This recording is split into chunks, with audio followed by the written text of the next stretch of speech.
Hi everyone, it's Darlene. Welcome to this week's card. I used a new stamp set by Avery L called Cupcakes, and also this new stamp from Impression Obsession called Herringbone. And it's a square 6x6, so you can use it either way, horizontally or vertically.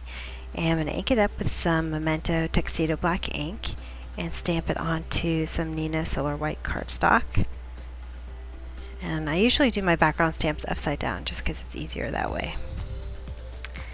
Alright, now I'm going to take a square from the Classic Squares Spellbinders die set, and I'm going to place it right on there and hold it into place with some Eclipse masking tape and run it through my Sizzix. Then I've just got this scrap piece of black, and I'm going to take that same size square and cut it out. And now I'm going to take the one size larger than that, lay it down in there, again with the Eclipse masking tape, just some scraps that I had laying around. And then I'm going to get a square just large enough to mat around this little hole here. I'm going to use some two-way glue pen to hold it into place.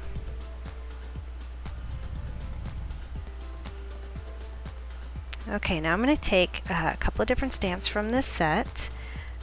These clear stamps are really nice. They gave me a really good crisp image with the Memento ink. So I was happy about that. And what I like about this cupcake liner is that it's completely empty, so I could color it any way I wanted. But I'm going to start with the frosting, and I'm using three different colors of Copic markers in the BG family.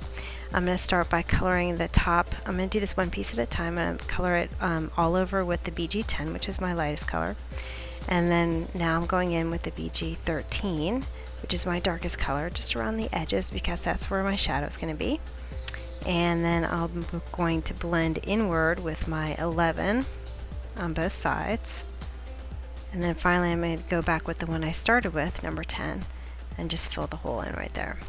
And I decided to go in with some more of the 13 and the 11 just to darken up those shadow areas just a bit. Alright, and then on this second piece I'm going to go through the same technique. First all over with the 10, now in with the 13. There's going to be a little shadow from that top frosting piece, so I'm going to go a little bit further in toward the right. Now I've got 11 and then 10. And then again just going back in to make those shadow areas just a little bit darker with the 13 and the 11.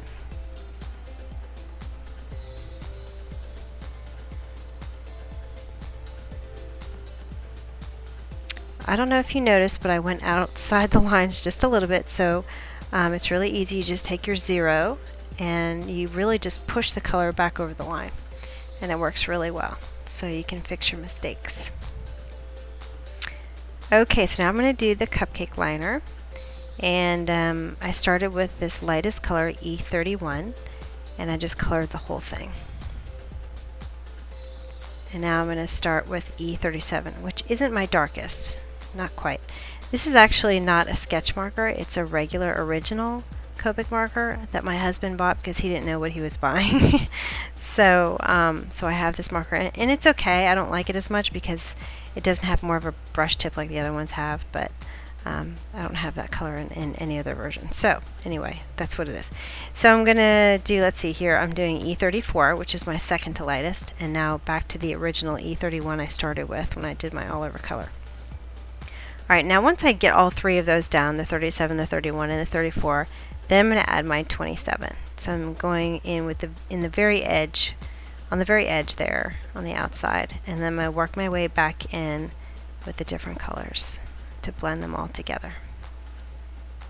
Now, this is where I went in with, first I'm starting with the 27, and I'm actually drawing those kind of right inside where it kind of creases on the inside.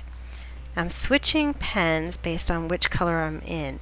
So right now I'm using the 37, so I'm kind of getting lighter as I go in.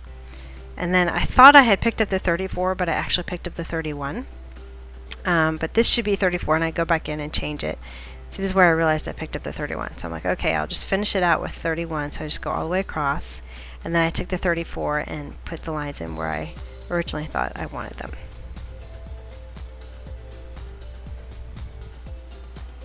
So basically I'm laying a tone on tone almost, but you're going to get a little bit of a darker line just because you're putting another layer on there.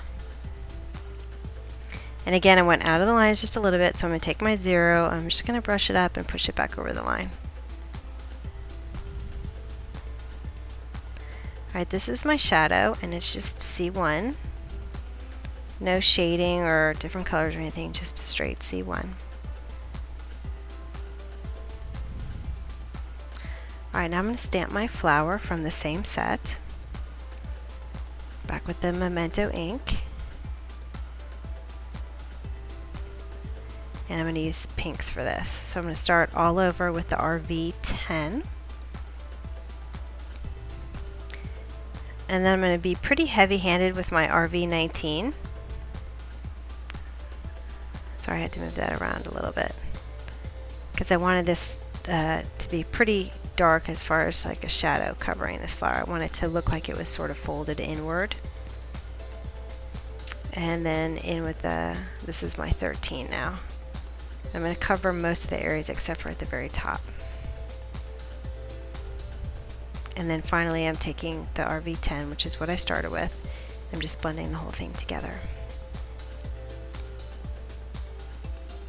And then my middle I have Y11 and then Y38, just like kind of a little orangey.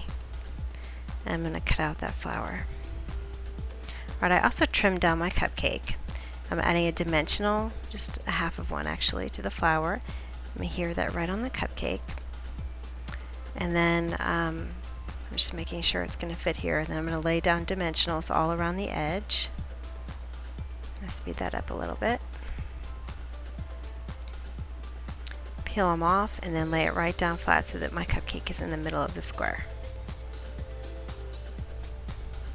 Now I'm going to work on my sentiment, which is itty bitty banners. I actually use this set quite a bit.